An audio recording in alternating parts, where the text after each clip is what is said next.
Welcome everybody. Thanks very much for coming to the rally today, and thank you for supporting Julian Assange. Free Julian Assange! Free Julian Assange! Free Julian Assange! Free Julian Assange! Free Julian Assange! Free Julian Assange! Thank you. My name's Frank Lawrence. I'm with Assange Defense Chicago and also Chicago Area Peace Action. And as you all know, the two-day hearing started today in the UK at the High Court. The defense presented today and the other side will present tomorrow. And we've got two guests or two main speakers here today who are very well qualified to speak on that subject. Obviously, the Julian Assange situation is extremely important. Most people in the US seem to be blind to what is happening, especially the press, and we have to get the press involved. This is mainly independent journalists who are taking up the cause of Julian Assange. So I'm going to introduce the two speakers. The first speaker is Kevin Gosztola. Kevin Gosztola is an author, independent journalist, and he wrote the book on. And he wrote the book. Guilty of Journalism, the Political Case Against Julian Assange. He studied at Columbia College and he has been following the Julian Assange case since he was a student here. His website is dissenter.org, and so if you're interested in subscribing, I certainly would urge you to do so. He has just completed a whole series called Countdown to Day X, where he has been analyzing the case as a prelude to the hearing in London. The second speaker is Seth Stern. Seth Stern is the Director of Advocacy for the Freedom of the Press Foundation. Again, the Freedom of the Press Foundation has been involved with the Julian Assange case for many years. Trevor Timms, the co-founder of the Freedom of the Press Foundation, has been at least two Belmarsh tribunals where he has spoken. Just the other week, the Freedom of the Press Foundation held a panel discussion and released a video, which I think we've sent out to most of you. And that particular video is aimed at the Democratic audience, who are many of whom are hostile to Julian Assange because of the release of the DNC emails, which showed the corruption that was going on in the bias against Bernie Sanders. And I also want to mention Seth Stern spearheaded the release of a letter to the Merrick Garland of the Department of Justice, which was signed by 35 law professors, and that went out just a couple of weeks ago. So well done, Seth, and I'm going to ask now Kevin to be our first speaker. Thank you, Kevin. Thank you, everyone. I'll go ahead and just set up for you some of what happened today, and then I'll leave it to Seth to outline some of the many crucial press freedom issues that are at stake in this case. I mean, I'll get to some of those as well here because it's hard not to touch upon them. But the appeal hearing is really a permission to appeal hearing, and it has finality to it that we haven't seen in the case yet, because essentially, if the High Court of Justice determines that Julian Assange cannot appeal, all of his options in the United Kingdom are now closed as far as the legal system. And he can appeal to the European Court of Human Rights, which is in Strasbourg, France, but it is up in the air as to whether, or it's questionable whether that court would accept his petition. They receive something like 60 to 70 petitions like this in any given year, and they really only take a handful of them to review as the European Court. And you know, right now, politically speaking, there's pressure from the United Kingdom, and they are talking about pulling out of the European Court of Human Rights. It's possible that, as we've seen in several occasions in this case, that politics could get in the way of Julian Assange getting fair justice, and he would be sacrificed and extradited to the United States because the European Court did not want to risk upsetting the United Kingdom or the United States and see the UK pull out of this arrangement to be part of the European Court of Human Rights. But let's get back to the day. Today, we saw two barristers for Julian Assange go before the court and make some arguments. They presented these grounds for appeal that turned on issues that they believe District Judge Vanessa Baretzer did not attend to appropriately when she was reviewing. A lot has happened in this case, but I would refresh people's memory quickly and just remind everyone that Julian Assange actually won the extradition decision back in January of 2021. It was decided on only a minor but important and crucial issue. There were many other issues that Judge Vanessa Baretzer got wrong, but she recognized that to extradite him to the United States would be oppressive for mental health reasons. And that was litigated in the court. Ultimately, the High Court of Justice overturned that decision, and so that's why we are here right now. And Julian Assange made this presentation saying that the judge at the district court did not consider how his political opinions, that he was being targeted for his political opinions, and shared some of the evidence that obviously Julian Assange is somebody who has opposed mass surveillance, has opposed U.S. wars in Afghanistan and Iraq, has objected to the war crimes that were uncovered by Chelsea Manning, that he objected to the drone strikes that were happening in secret, and that many of the disclosures, as they said today, was at the apex of criminality. That was a phrase that was said in the High Court. The apex of criminality, that criminality by the U.S. government had been exposed on a massive and unprecedented scale. And as a result, that was something that led to retaliation against Julian Assange. These sets of documents, once again, to refresh everybody's memory, because this is a saga, this is a case that goes back all the way to 2010. We're talking in this case about diplomatic cables, war logs from Afghanistan and Iraq. We're talking about rules of engagement files, and you might say, well, those are inconsequential. Actually, these are the rules of engagement that Chelsea released so people could understand the collateral murder video, so that people could understand clearly when they watched what was being done that was inhumane and should not have happened. And so and there are also detainee assessment briefs from Guantanamo that were disclosed that he's being prosecuted for publishing.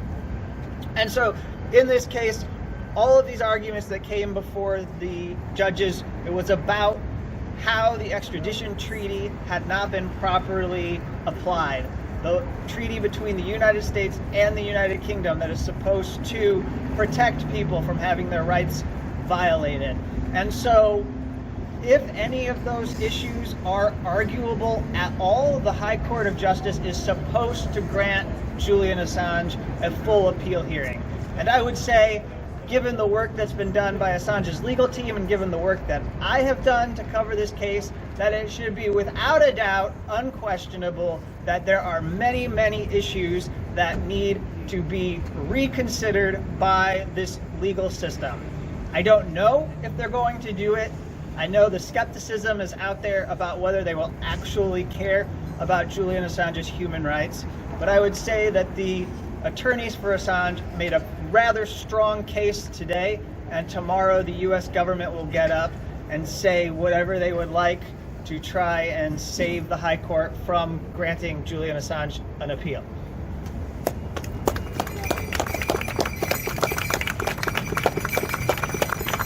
Free Julian Assange!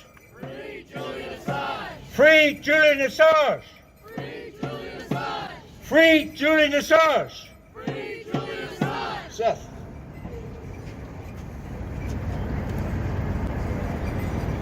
Thanks everyone for being here, and thanks Kevin for bringing us up to speed on what happened today. So as mentioned, we put together a letter from almost 40 law professors about the press freedom threats arising from the prosecution of Julian Assange. And as we were putting together this letter, I'm thinking, my audience already knows this.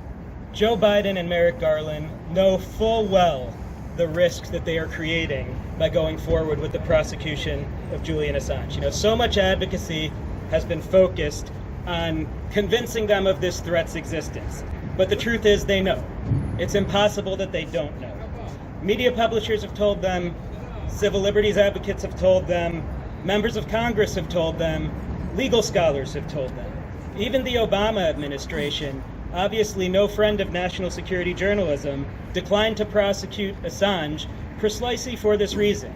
They recognized that there was no principled basis to prosecute him that couldn't also be applied to New York Times reporters. They called it the New York Times problem.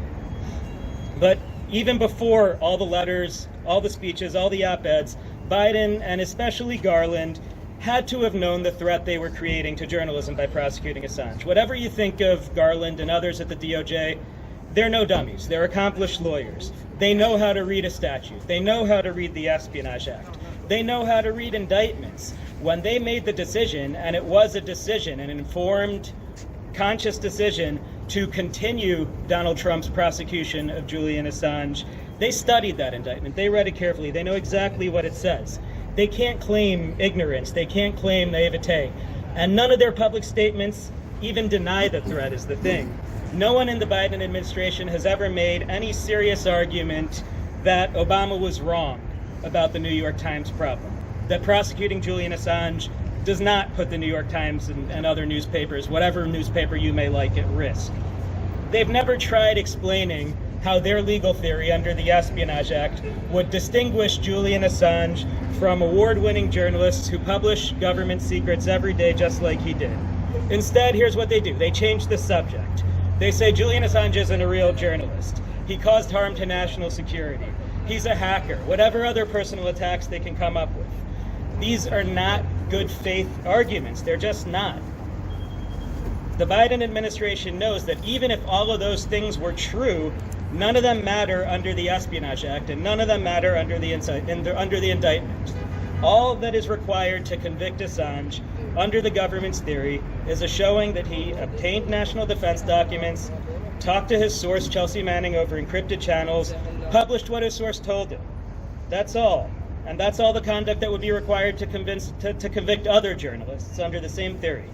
The Biden administration knows how legal precedent works. They know, just like the Obama administration knew, they 100% know, as a matter of fact of law, that if Julian Assange can be convicted under the Espionage Act, so can any national security journalist for any news outlet in the United States. Journalists won't be able to walk into court and say, sorry, Judge, there's been a misunderstanding here. Here's my New York Times business card. Here's my press pass. I'm a journalist. Am I free to go now? No, that's not how it works. That's totally irrelevant under the government's legal theory. Investigative journalists obtain government secrets from sources and publish them every day. That's essentially the job description. That's how you win Pulitzer Prizes. So the obvious question is, then why is Merrick Garland and why is the Biden administration knowingly taking the risk of criminalizing journalism? Because they know full well that's what they're doing. And I can only think of one answer. They're doing it because they want to. They want to have the power when a journalist does their job a little too well or embarrasses them badly enough, they want to have the power to put that journalist in prison. Do I think they want to do it all the time or start rounding up reporters the day after Assange is potentially convicted? No, I don't think they're going to do that. But they want to be able to break the glass or break the Constitution in the case of what they consider to be an emergency. They want that nuclear option. They want it for themselves and they want it for future administrations. And they also want the nuclear option for its deterrence effect. They want journalists to think twice and tread cautiously before printing government secrets, even if they never actually have to prosecute them. They surely know that once that power exists, it's subject to abuse, but they apparently think that the reward is worth the risk. Otherwise, they wouldn't be doing this. And maybe they think as long as Donald Trump doesn't get another presidential term, they have nothing to worry about. Beyond him, future administrations will be responsible, just like they think they're responsible. They'll only prosecute journalists if they really, really need to. Now, Trump, of course, openly proclaims that he wants to lock up journalists, specifically ones who publish leaks. And there's no doubt at all, that if he's given a precedent that allows him to do just that, he will. He'll tell you so himself. But Biden thinks he'll beat Trump, and that'll be the end of that threat. Now, obviously, there's a very good chance that Biden's wrong about that, but even if he does beat Trump, there's no reason to think that future presidents not named Donald Trump wouldn't abuse the Espionage Act to prosecute journalists. Actually, about half the presidents since Richard Nixon have seriously considered doing exactly that. Nixon convened a secret grand jury in Boston to try to indict Neil Sheehan of the New York Times over the Pentagon Papers. The Ford administration considered indicting Seymour Hersh for his reporting. The Reagan administration repeatedly considered prosecuting journalists under the Espionage Act. Their CIA director met with Ben Bradley, the Washington Post publisher, and threatened to do exactly that. During the George W. Bush administration, Alberto Gonzales went on ABC News and talked about prosecuting journalists under the Espionage Act. So this is far from just a Donald Trump problem. Now, none of those presidents ultimately pulled the trigger, but that's because they didn't have the legal precedent to do it. There was no support, no past example of prosecuting a publisher under the Espionage Act. But what if there had been a legal precedent that they could have relied on? Does anyone seriously think that Nixon or George W. Bush or any of the others that almost crossed that red line against prosecuting journalists under the Espionage Act, does anyone seriously think they wouldn't have crossed it had there been a precedent allowing it? Of course they would have. And if Julian Assange is prosecuted, of course someone else will. Donald Trump or someone we haven't even heard of yet, but someone will. Merrick Garland knows that, and Joe Biden knows that. So getting them to drop this case, it's not about persuading them that the threat to press freedom exists. They know exactly what they're risking, and they're comfortable taking that risk. It's about showing them that Americans know what they're up to, that we see right through the distractions, we see right through the distortions, we see right through the personal attacks on Julian Assange. And that means members of Congress, those who haven't already, need to speak up. Newspaper editorial boards especially need to speak up. Everyone with influence who cares about press freedom needs to speak up. And when I say speak up, I don't mean do it once. I don't mean write one editorial or one statement to check the box like so many editorial boards have done. Say the right thing once and then move on to less controversial topics. I mean speak up repeatedly and speak up persistently.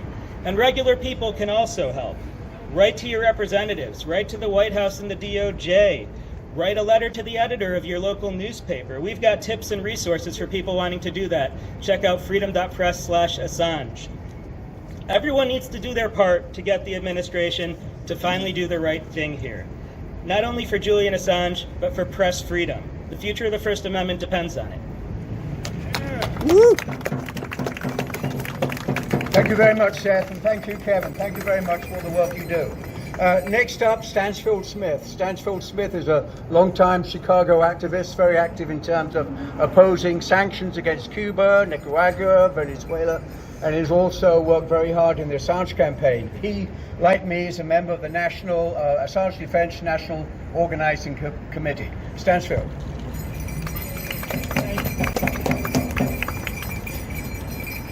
First, I should note that this morning, 3 of us sent out press releases to all the press in Chicago. At least 3 of us. And you see all the press here. I mean, this is a press journalism issue. It's like their jobs on the line with this case. And do they show up? No. It says something about what's already happened to the press in this country because of the Assange case. Now, I was reading something a little while ago. It said Fidel Castro back in 2010 said, Julian Assange, a man only known to a very few in the world some months ago, is demonstrating that the most powerful empire to have existed in history can be challenged. And he now is paying the price for that, Julian Assange. Now, other speakers have talked about the threat to the First Amendment and freedom of journalism caused by the Assange prosecution. But I want to note, as an anti-war activist, like how I know most of you here, that the attack on Assange is an attack by the U.S. government on the anti-war movement, here and abroad. Remember what Assange revealed to the world about U.S. war crimes in Iraq, and what WikiLeaks could have told us and the rest of the world about the present U.S. wars in Ukraine and Gaza. If Assange and WikiLeaks were free to operate, wouldn't they have been able to reveal the actual agreements that Ukraine and Russia signed in March 2022 to end the war in Ukraine? Wouldn't this have saved hundreds of thousands of lives and saved hundreds of billions of dollars for the United States and Europe? Wouldn't Assange have been able to disclose how the U.S. and British governments made Ukraine tear up the agreement and continue the war? Would WikiLeaks have another war going on? Would WikiLeaks have been able to reveal what the Israeli government actually knew before the October 7th Hamas attack? Would WikiLeaks have been able to reveal how many Israeli civilians were actually killed by Hamas soldiers? Would it have been revealed how many were killed in the Israeli counterattack that killed most everyone? Would WikiLeaks have been able to reveal the U.S. and Israeli government collaboration aimed at blocking a ceasefire, which I believe they just did again today, and to continue with the slaughter of Palestinian civilians? Little can stop wars faster than by revealing what actual government documents keep hidden from the public, showing what they were doing behind the scenes while they lied to us about why we were going to war. Hundreds of thousands have died in these two wars over the last 2 years. Shutting up Assange and intimidating other journalists is essential for the U.S. to continue its endless wars, which began basically at the very start of the century and has not stopped. Now, I also want to give a little summary of the work that we have in Chicago have been doing to free Assange. Now, we have been existed for more than a decade. We began working on the Free Assange and Chelsea Manning cases, as Andy will remember, back in at least by 2012, when we had banners and leafleting about their cases at the Chicago Air and Water Show. We had a banner and distributed flyers in the Chicago Pride March parades off and on until 2019. In April 2019, we had our first rally outside the British consulate demanding that Assange be freed. We've had several more there since then. And on June 17th, 2021, there with Assange's father and brother were here on their first visit to this city. We had a big turnout to leafleting at the crowd at the Roger Waters tour event at United Center in July 26, 2022. We had many other smaller rallies and leafleting, including several outside the state of Illinois building in the Federal Plaza. Last year, at February 23rd, we had a forum at the Harold Washington College with Kevin Gustola. We sold out tickets for the film Ithaca at the Northside Movie Theater last April 6th when Assange's father and brother were here again. On May 3rd last year, we had a forum at Columbia College that was live streamed for Press Freedom Day about the case of Julian Assange. We had banners and leafleting outside the Lollapalooza last summer. We leafleted at the Socialism Conference last Labor Day weekend. We were part of the Chicago Federation of Labor Day March in Pullman. And during most of the Free Palestine demonstrations, we were there leafleting about Julian Assange and WikiLeaks in relation to Palestine. So for the past several years, as some of you may have noticed, the corporate news has had basically a blackout on information on Julian Assange. As a result, many younger people do not know anything about the case. Consequently, we have made and distributed thousands of leaflets about who Julian Assange is, including over 2,000 of these little free Assange palm cards that you've seen here, and we still have like 4,000 more. We've been hanging Free Assange banners over the highways in the Chicago area, which has informed tens of thousands of people about his case. And as those who have participated in doing this know, the response has often been quite positive. So what will we be doing in the future? Well, when the weather gets better, we can start bannering over the highways again.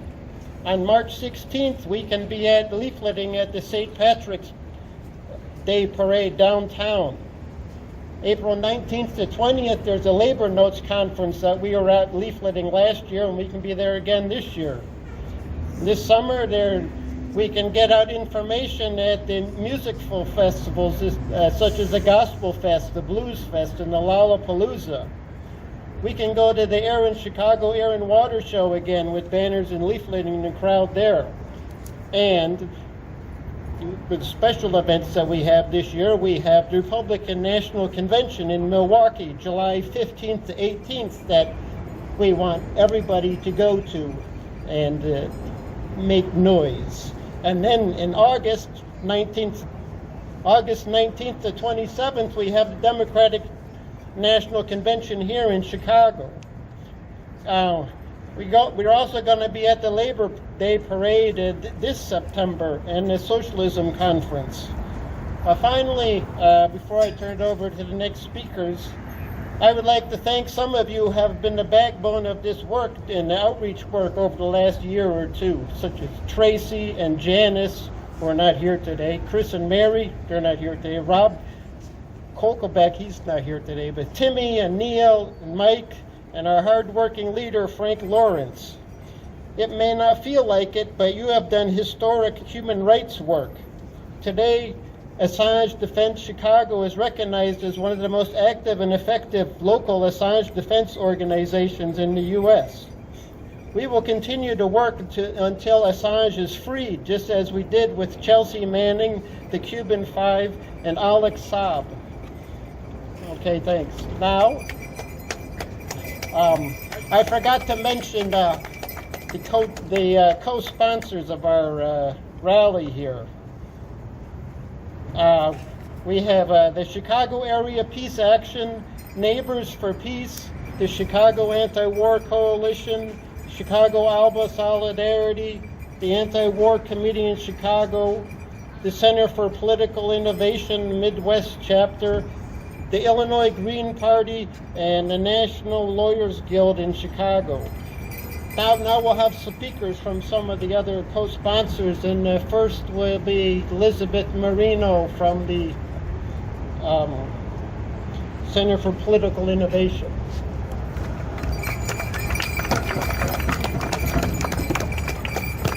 Thanks, Dan. I'm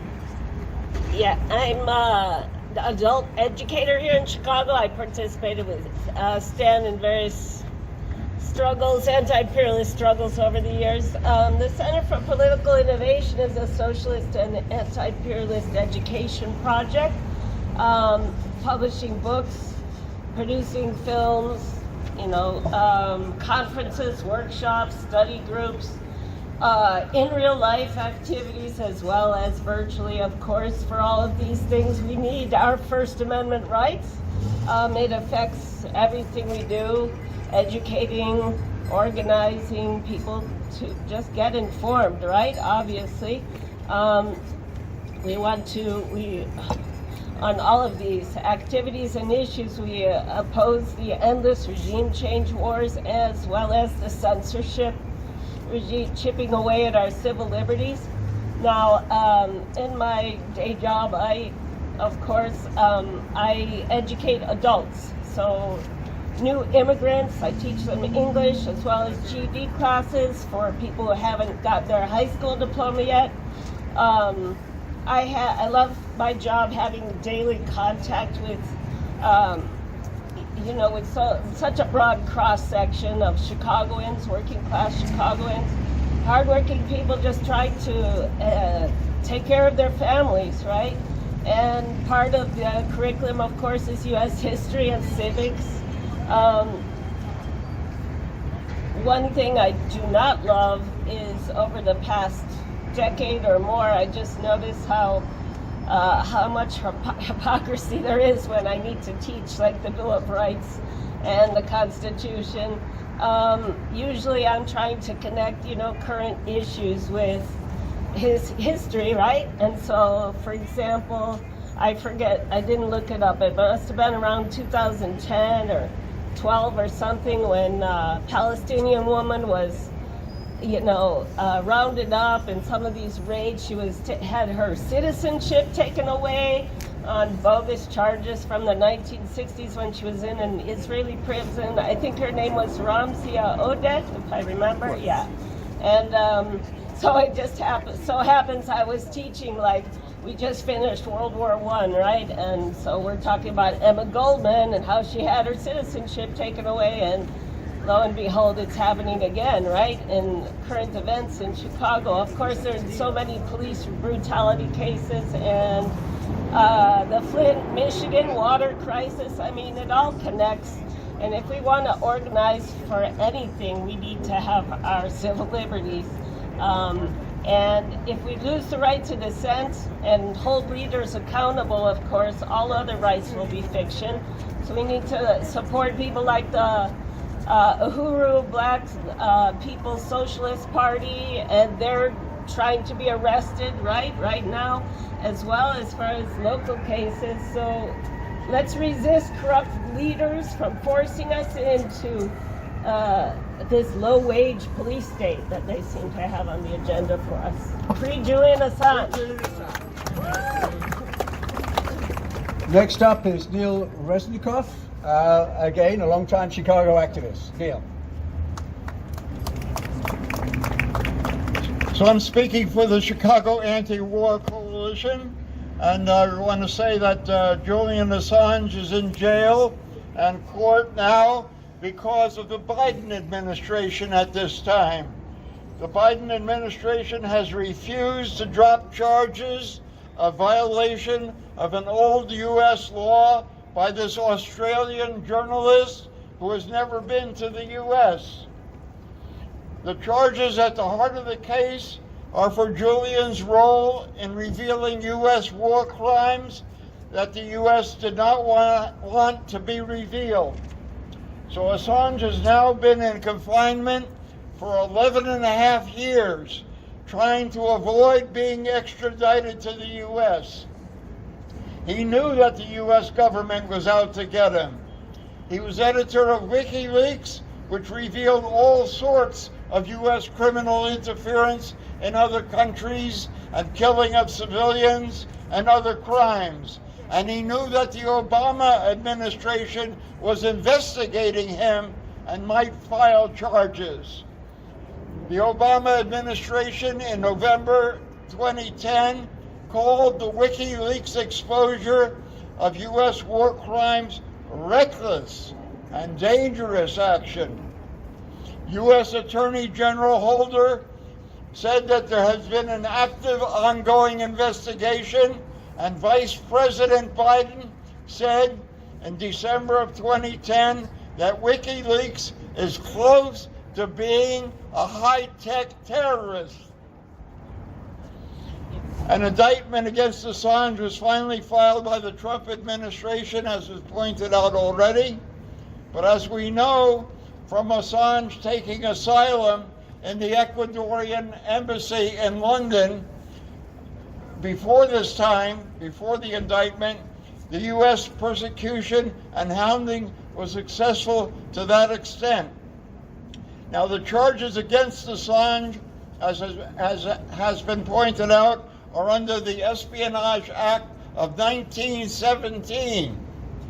This law is for prosecution of anyone in the U.S. who receives, retains, or possesses national defense information. The Espionage Act makes it a crime to utter, print, write, or publish any disloyal, profane, scurrilous, or abusive language about the form of the government of the United States. But this American law is being imposed on the foreigner Julian Assange, who has not been in the U.S. A guilty verdict on the more than 16 charges against him could bring up to 175 years in jail. Meanwhile, the perpetrators of the war crimes have not been charged with anything. And the Biden administration has so far refused to drop the charges against Assange. So today's leafleting and rallying and press conference are part of a worldwide effort to make Biden drop the charges, or else to face the anger of Americans, of Australians, of British, and others in the world on this. People are already up in arms against other crimes of the Biden administration, and this adds to it. People oppose the Biden administration helping Israel with arms for its criminal genocide against the Palestinian people of Gaza. Nearly 30,000 civilians have already been killed since October. People are upset that the Biden administration is allowing more extraction and burning of fossil fuel while the world is on the threshold of catastrophe with global warming and climate change. People are upset with the lack of sufficient care for the flood of migrants caused by the interference of the U.S. corporations and the U.S. government in the other countries. People are upset by the criminal actions of the police across the country and the increasing numbers of mass shootings taking place while Biden is in office. People are upset by the inflation, the lack of sufficient food, shelter, and clothing for millions here in the U.S. So we in the Free Assange movement need to link up with all of the other movements opposing a continuation of the criminal actions by the capitalist ruling class. We need to oppose the Democratic and Republican parties. Instead, we need to work for freedom. Free Julian Assange. Free Julian Assange. Free all of us. Free all of us. Power to the people. Power to the people. Thank you.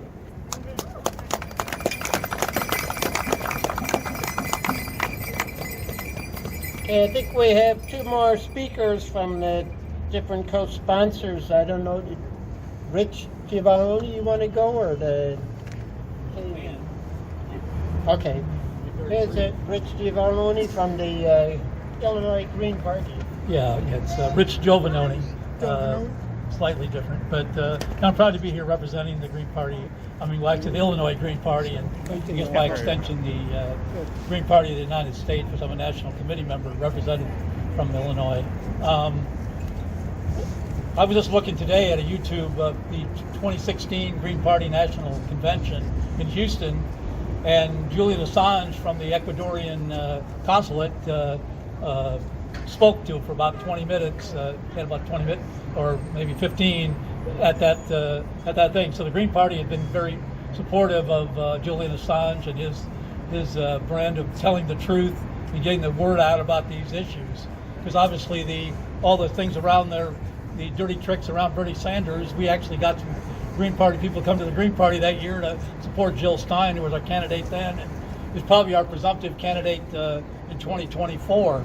And at our last, this past August, at our national annual meeting, we showed the documentary Ithaca, and then after that we had some of the people who were involved in that movie answer questions and stuff like that. It was a virtual convention, so the Green Party is totally in support of freeing Julian Assange. I'm proud to have been a couple times this past summer out there holding banners with Frank and Stan and some other supporters. So let me know, and I'll be there to do it again. So thank you very much, and free Julian Assange. Thank you, Rich. Now we'll have Kaylee Keane from the Anti-War Committee in Chicago. Hello everyone, my name is Kaylee with the Anti-War Committee in Chicago. The Anti-War Committee in Chicago is here with these comrades standing in solidarity and demanding for the release and the dropping of all charges against Julian Assange. We, as the Anti-War Committee of Chicago, vehemently oppose the federal charges and the extradition of Julian Assange for his publication of war crimes committed by the U.S. in Iraq and Afghanistan. Julian Assange's main goal is to serve the people, and dropping all of the charges brought against him is all the more pertinent, as previous speakers have pointed out, in the current context of the U.S. as the U.S. continues to suppress, censor, and target journalists and their courageous contributions in revealing the truth behind the genocide in Gaza and the Israeli occupation forces' state-sanctioned violence against Palestinian men, women, and children in the West Bank, and the U.S.'s coordinated bombing campaigns in Iraq, Yemen, and Syria. We stand here in front of a crumbling relic of the U.S. corporate news media, whose main goal is to serve and protect power. The Tribune and other U.S. corporate media continue to serve power by publishing profitable lies and by censoring the truth. It is no secret to us that the United States was founded on the genocide of indigenous peoples and continues to accumulate wealth and power through its colonial, militant, and imperialist projects internationally in Palestine, in the Philippines, in Guatemala, in Sudan, the Congo, Cuba, the list goes on, and domestically, specifically against Black, Latina, and indigenous peoples of color, and as well as in the U.S. territories, including Puerto Rico and Guam. Today we see more and more oppressive tactics being used by governments worldwide to suppress dissent against these imperialist projects and to criminalize real journalism that serves the public interest. Thankfully, there still are good independent journalists who are carrying on Julian's mission to seek the truth and to report it, and so we need to be supportive of these journalists who put integrity over profit. Which brings us again back to the fact that as of today, over 120 journalists have been assassinated by the US-backed Israeli apartheid government during the ongoing genocide in Gaza. 120, and many of them have been killed in their homes, in hospitals, in refugee camps, and en route to designated, quote, safe zones, of which there are none in Gaza. Therefore, in keeping with our demands to free Julian Assange and to defend the rights of journalists worldwide, we call on the so-called journalists of the U.S. corporate news media to do their jobs and to report on what is truly happening to the people of Palestine and to not just parrot the lies of the Israeli apartheid government. Julian would expect no less. So as the Anti-War Committee, we join all of you in demanding free Julian Assange, free all political prisoners, no more forever wars, and free Palestine from the river to the sea. Thank you.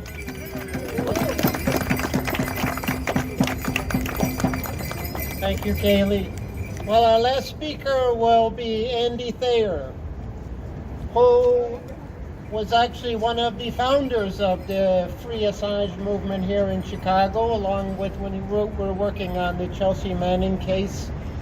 And so this is going back 12 or 13 more years. But okay, Andy, thank you for coming. Thank you, Stan, and thank you for the organizers of today's event. Especially, it's so important to be keeping the flame alive. Now, I was listening to Kevin a little bit earlier when he talked about charges that Julian Assange is not a real journalist. And I just had to chuckle as a many years ago student at the Medill School of Journalism and a current member of the National Writers Union. If there's one thing that the Chicago Tribune, if there's one thing the rest of the corporate press respects, it's circulation. And I think we can fairly say that Julian Assange and WikiLeaks has gotten far more circulation than the august Chicago Tribune, which can't even hang on to its own corporate headquarters. So I just had to laugh about that. Now, one of the central campaign themes coming out of the Biden administration against the bullshittery of Donald Trump is that they're for democracy. They're for democracy. Now, those of us who've got a little memory remember that as vice president, the Obama administration imprisoned and charged more whistleblowers than every single administration combined prior to that. And some of us also remember that when the journalist for the Washington Post, Jamal Khashoggi, who was a U.S. resident, was murdered by Mohammed bin Salman, the Saudi Arabian dictator, we know that then candidate Biden said that he wouldn't have any truck with that murderous dictator of Saudi Arabia until it came to the fist bump. Until it came to the fist bump. Now, what we have on trial really here is so-called American democracy. Now, Britain could do something courageous, but we know it won't. The reality is the power of the British courts is right here in Washington, D.C. That anyone who knows anything about British politics since World War II knows that Britain is the poodle of the United States, and ultimately the poodle, in this case, of Joseph Biden. So if Joseph Biden really wants to stand up for democracy the way that he says he is versus Donald Trump and all his awfulness, then he could order his poodle to heel and to drop all the charges against Julian Assange. It is a criminal act against not just the law, international law, which the United States, of course, routinely violates, but against basic human decency to hold this man one more day in any kind of prison. So thank you today for the organizers. Every time that Joe Biden says he's standing up for democracy against a Donald Trump dictatorship, we have to say, bullshit, bullshit, bullshit. Free Julian Assange. Free Julian Assange. Free Julian Assange. Thank you, Andy, and thank you all for coming. The second day of the hearing is tomorrow. The Assange Defense channel on YouTube is covering that on a 24-hour basis. It's been running actually since Monday continuously. So if you want to keep up to date with what's going on, tune into that channel. Both Seth and Kevin appear on that channel regularly. Actually, have been on multiple times. And I think we're going to get some clips from today on that channel tomorrow too. So look out for yourselves on that channel. So thank you very much for coming. Free Julian Assange! Free Julian Assange! Free Julian Assange! Free Julian Assange! Free Julian Assange! Free Julian Assange! Thank you so much.